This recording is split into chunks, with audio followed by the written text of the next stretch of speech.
록 윌로우 농장에서 토요일 밤 친애하는 키다리 아저씨께 지금 막 농장에 도착했어요. 제가 얼마나 농장이 마음에 드는지를 말씀드려야겠네요. 이곳은 정말 멋져요. 그야말로 천국이나 다름없지요. 집은 네모난 모양이에요. 꽤 오래된 것 같아요. 100년쯤 되지 않았을까요? 옆에는 베란다가 있고 앞쪽은 현관이에요. 그림으로는 근사한 모습을 제대로 표현하기 어렵네요. 집 주변에 보이는 것은 단풍나무와 소나무들이에요. 집은 언덕 위에 있기 때문에 푸른 들판과 반대편 언덕이 능선까지 훤히 보이죠. 샘플씨 부부는 3명의 일꾼들과 함께 농장에서 살아요. 저와 샘플씨 부부는 식당에서, 일꾼들은 부엌에서 식사를 하지요. 저녁 식사로는 햄과 달걀, 비스킷, 꿀, 파이, 피클, 치즈 먹고 차를 마셨어요. 저는 이런저런 이야기를 많이 나누었지요. 농장 사람들은 제가 하는 이야기가 웃긴가 봐요. 그들은 시골 생활을 하나도 모르는 저희 어처구니 없는 질문에 웃음을 터뜨리고는 했답니다. 집 그림에 X 표시가 된 곳은 살인사건이 일어났던 장소가 아니에요. 바로 제 방이지요. 그 방은 아주 넓어요. 오래된 가구들이 놓여있고 창문에는 초록빛, 금빛 커튼이 드리워졌어요. 큰 마호가니 책상도 있지요. 저는 이번 여름방학에 그 책상에서 소설을 쓰게 될 거예요. 아저씨, 너무 흥분되어 좀처럼 잠을 이룰 수가 없네요. 하지만 이제 자야겠어요. 여기서는 모두 새벽 5시에 일어난다니까요. 아마도 아주 멋진 여름방학이 될 거예요. 이제 정말 저한테 일어난 일인지 쉬 믿어지지가 않네요. 아저씨와 하나님이 제게 분에 넘치는 것을 주셨어요. 훗날 훌륭한 사람이 되어서 아저씨의 은혜에 꼭 보답하겠습니다. 두고 보세요. 그럼 안녕히 주무세요. 주디 올림. 출신, 개구리들이 합창을 하네요. 새끼 돼지들은 꾀꾀 거리고요. 초승달도 밝게 빛나고 있어요. 록 윌로우에서 7월 12일 키다리 아저씨께. 아저씨의 비서가 어떻게 이 농장을 아셨을까요? 정말 궁금해요. 우연히 알게 된 사실인데 저비스 펜틀턴 씨가 원래 이 농장의 소유주였대요. 그런데 그분이 자신이 유모였던 샘플 아주머니에게 농장을 줬다는군요. 참 묘한 우연 아닌가요? 샘플 아주머니는 아직도 그분을 저비스 도련님이라고 부른답니다. 놀랍게도 아주머니는 여태껏 저비스 씨의 아기적 머리카락 몇 가닥을 갖고 계세요. 샘플 아주머니는 제가 저비스 펜틀턴 씨를 안다는 사실만으로도 대단히 반가워하셨지요. 저비스 씨는 펜틀턴 가문 사람들 중에서도 가장 중요한 인물이에요. 농장은 정말 흥미로워요. 건초수레를 타보는 경험을 하기도 했어요. 이 농장에는 돼지와 소를 비롯해 닭, 칠면조들이 아주 많아요. 새끼들도 계속 태어나고 있고요. 저는 농장 일이 익숙치 않아 주로 달걀을 주우러 다닌답니다. 어제는 여기저기 달걀을 찾아 헤매다가 무릎을 다쳤어요. 그러자 샘플 아주머니가 어머나 저비스 도련님도 같은 장소에 바로 그 무릎을 다쳐셨는데? 라며 신기해 하시더군요. 여기서는 일주일에 2번 기계로 버터를 만들어요. 크림은 돌로 만든 얼음창고에 보관해 두지요. 요즘 분리기를 이용하는 농부들이 많지만 이 농장에서는 아직도 전통적인 방식으로 작업을 하나 봐요. 참 이곳은 6마리의 송아지가 있는데 아저씨를 포함해 다 제가 아는 사람들이 이름을 붙여주었어요. 혹시 기분 나쁘신 건 아니지요? 그 중에서도 아저씨 이름을 붙인 송아지는 종자가 아주 훌륭하고 온순해요. 송아지 다리가 아저씨 다리처럼 기다랗지요. 그런데 농장 일이 바빠서 소설은 아직 시작도 못했네요. 아저씨의 한결같은 주디 올림. 추신 첫 번째, 도넛 만드는 법을 배웠어요. 추신 두 번째, 닭을 키우고 싶으시다면 버프오 핑턴종을 추천드려요. 솜털이 없어서 털 뽑기가 쉽거든요. 세 번째, 어제 제가 만든 버터를 보내드릴 수 있으면 좋을 텐데. 이제 저도 농장의 훌륭한 일꾼이랍니다. 네 번째, 이 그림은 미래의 유명한 소설가 제루사 에버트가 소를 몰고 집으로 가는 모습이에요. 일요일, 키다리 아저씨께 어제 편지를 쓰기 시작했는데 저녁 식사 때 먹을 블랙베리를 따러 가야 한다는 것이 생각나 마무리를 지을 수가 없었어요. 그래서 책상 위에 편지를 두고 나갔다가 오늘 다시 살펴보려는 순간 글쎄 장미거미가 돌아다니고 있지 뭐예요? 저는 손가락 끝으로 녀석을 살짝 집어 창문 밖으로 던져버렸어요. 장미거미를 보면 항상 아저씨가 생각나니까 절대 해칠 수는 없지요. 저는 편지를 다 쓰면 다락방에서 찾은 추적자라는 작품을 읽을 거예요. 이 책의 속지에는 사내아이 꼬불꼬불한 글씨체로 저비스 펜틀턴이라는 이름이 쓰여 있어요. 샘플 아주머니는 그분이 11살 때 이곳에 머물렀다고 말하더군요. 어렸을 적 이야기를 틈만 나면 해주는 터라 저는 마치 그분이 지금도 이곳에 있는 것 같아요. 아마도 어린 저비스 펜틀턴은 용감하고 정직하며 모험을 즐기는 소년이었을 거예요. 다만 그분이 펜틀턴과 사람인 것이 유감일 따름이지요. 그분이 좀 더 훌륭한 가문에서 태어나셨더라면 좋았을 텐데 말이에요. 아저씨의 사랑스러운 고아 주디 에버트 홀림. 추신. 추적자라는 책을 통해 주디, 저비는 즐거운 시간을 보내고 있답니다. 9월 15일 키다리 아저씨께 요즘 저는 몸무게가 4kg이나 늘었어요. 만약 건강을 회복하기 위해 휴양지를 찾는 사람이 있다면 이 농장을 추천해 드리고 싶어요. 주디 올림. 9월 25일 키다리 아저씨께 어느덧 저는 2학년이 되었어요. 지난 금요일에 농장을 떠나 학교로 돌아왔지요. 오랜만에 집에 온 것처럼 모든 것이 편안하네요. 아마도 대학 생활에 완전히 적응했나 봐요. 오늘 제가 말씀드리려는 것은 어쩌면 아저씨는 이해하시지 못할지도 몰라요. 흔히 지위가 높은 분들은 고아처럼 별 볼 일 없는 사람들의 감정을 헤아리지 못하는 법이니까요. 아저씨, 제 말 좀 들어보세요. 제가 누구랑 같이 방을 쓰고 있을까요?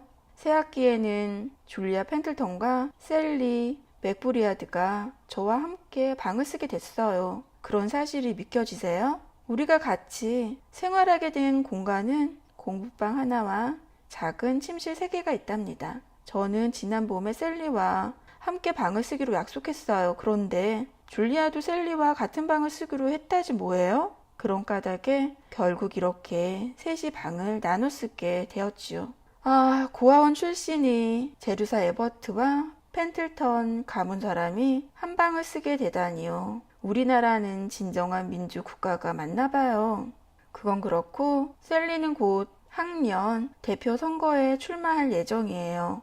저는 셀리가 당선될 것을 상상하면 아주 흥미로워요. 여자가 권력을 잡으면 남자들이 바짝 긴장해야겠지요. 투표일은 다음 주 토요일이에요. 선거 결과가 발표되고 나면 저녁에 횃불 행진도 할 거예요. 저는 얼마 전부터 화학 공부를 시작했어요. 화학은 여태껏 듣도 보도 못한 아주 생소한 학문이에요. 자세한 학습 내용은 다음 달이나 돼야 말씀드릴 수 있을 것 같아요. 저는 논리학과 세계사, 윌리엄 섹스피어의 희곡들과 프랑스어도 배울 계획이에요. 아저씨, 제가 이런 식으로 계속 공부하다 보면 무척 유식해지겠죠. 하지만 프랑스어만 해도 꽤 어려워요. 지난번 기말 시험에도 간신히 통과했는걸요? 제 주위에 프랑스어를 아주 잘하는 친구가 있는데 어렸을 때 파리에서 3년간 살았대요. 저도 그런 경험이 있었다면 프랑스어를 한결 잘하겠지요. 아니야. 만약 그랬다면 아저씨를 못 만났을 거예요. 저는 프랑스어를 잘하는 것보다 아저씨를 만나는 것이 훨씬 더 좋아요. 친구의 선거운동에 뛰어든 주디 에버트 홀림. 10월 17일 키다리 아저씨께 저녁 시간이면 우리는 항상 토론을 해요. 질문에 대해 마땅한 답을 찾을 수 없을 때도 종종 있지요. 이를테면 다음과 같은 시기예요. 첫 번째, 레몬 젤리가 가득한 풀장에서 수영이 가능할까? 셀리는 가능하다고 했지만 전 최고의 수영선수라도 가라앉을 것 같아요. 두 번째, 팔각형 집이 있다면 방들은 어떤 모양일까? 몇몇 친구들은 사각형이라고 주장하지만 전 파이조각 같은 모양이 되어야 한다고 생각해요. 세 번째, 거울로 만들어진 돔 안에서 앉아있으면 어느 지점부터 거울에 얼굴이 비치다가 등이 보이기 시작할까? 이 문제는 고민할수록 정말 헷갈리더군요. 결론이 나지 않았어요. 참, 제가 학년대표 선거 결과를 말씀드렸나요? 저희 바램대로 셀리가 당선되었어요. 그날 우리 친구들은 영원하라 맥브라이드라고 적은 현수막을 들고 밴드의 음악에 맞춰 행진했지요. 이제 저는 유명 인사와 함께 살게 되었답니다. 아저씨를 존경해 마지 않는 주디 올림. 11월 12일 키다리 아저씨께. 어제 농구 시합을 했는데 저희 2학년 팀이 신입생 팀을 이겼어요. 매우 기뻤지요. 3학년 선배팀도 이기면 얼마나 좋을까요? 셀리가 매사추세츠주 워체스터에 사는 자신이 가족들과 함께 크리스마스를 보내자며 저를 초대했어요. 정말 친절한 친구 아닌가요? 물론 저도 가고 싶어요.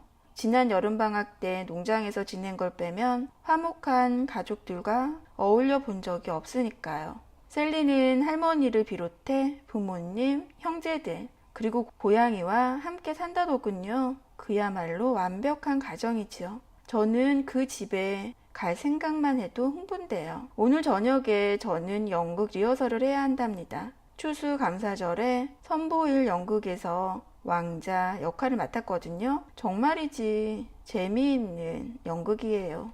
주디 올림. 토요일. 아저씨는 제가 어떻게 생겼는지 궁금하지 않으세요? 레오노라가 우리 3명의 룸메이트를 찍은 사진을 함께 보내드려요. 사진 속에서 웃고 있는 아이가 셀리, 거만한 표정이 키 큰 아이가 줄리아예요. 바람이 불어서 머리카락이 얼굴을 덮고 있는 작은 아이가 바로 저 주디고요. 사진보다는 실물이 좀 더 예쁘다는 걸 알아주세요. 히히. 얼굴을 찡그린 것은 햇살이 눈부셨기 때문이에요. 매사추세츠주 워체스터 스톤 게이트에서 12월 31일 키다리 아저씨께 얼마 전에 크리스마스 용돈을 보내주셨는데 감사하다는 인사를 못했네요.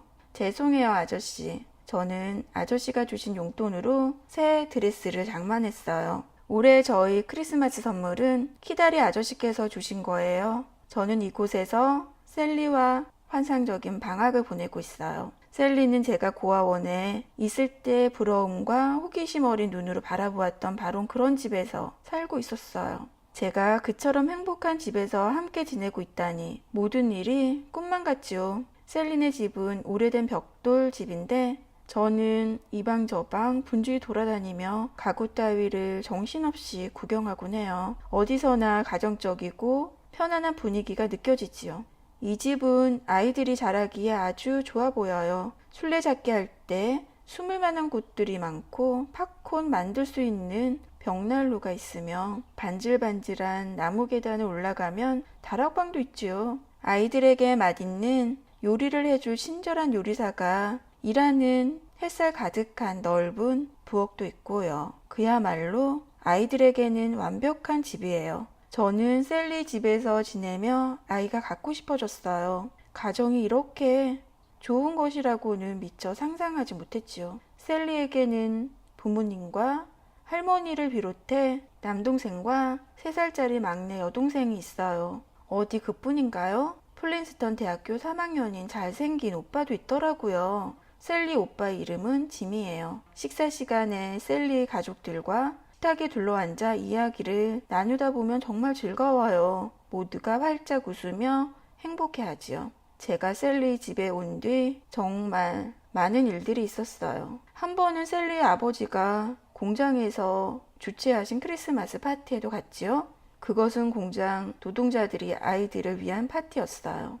저와 셀리는 호랑 가시나무 가지로 이곳저곳 장식을 하고 아이들에게 선물을 주었죠. 아저씨, 그날 저는 몹시 이상한 기분이 들었어요. 크리스마스 이틀 뒤에는 셀리의 가족들이 저를 위해 집에서 무도회를 열어주었어요. 저는 그때 아저씨가 주신 크리스마스 용돈으로 장만한 새 드레스를 입었어요. 하얀 드레스 색깔에 맞춰 흰색 장갑을 끼고 흰색 신발을 신었지요. 그날 저는 무척 행복했어요. 지미 오빠와 춤도 췄지요. 문득 리베트 원장님이 제가 춤추는 것을 봤으면 어땠을까 하는 생각이 들더라고요.